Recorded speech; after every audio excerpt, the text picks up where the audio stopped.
Hello friends, দেখো সকালে উঠে বাড়ির কাজটা সেরে স্নান করে ঠাকুর ঘরে চলে এসেছি। পুজো দেবো, আজকে করব বাড়িতে নবান্ন। আমার বর বাড়ি গিয়েছিল, সেখান থেকে আমার শাশুড়ি মা পুজো করে প্রসাদ পাঠিয়ে দিয়েছেন।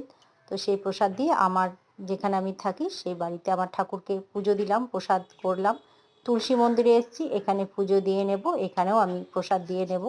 অঘ্রাণ মাসে যে নতুন ধান ওঠে জমিতে, সেই ধানের চাল করে আমাদের এই নিয়মটা আছে, নতুন ধান চাল আর কি খেতে হয়। তো এটা সেটা গুঁড়ো করে এই যে সিন্নিটা করে নিলাম।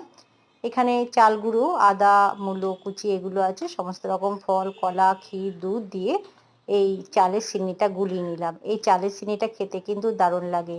আর এই যে থালিতে সব রকম সব কিছু সাজিয়ে নিয়েছি, চালের সিন্নি, বাটিতে ক্ষীর আছে, ফল, নারকেল, মিষ্টি এইসব দিয়ে আগে ঠাকুরকে তো দিয়ে দিয়েছি। এবার থালি সাজিয়ে প্রথমে হাজবেন্ডকে দিয়ে দেবো, তারপরে ছেলেকে দেবো, তারপরে আমি খাবো।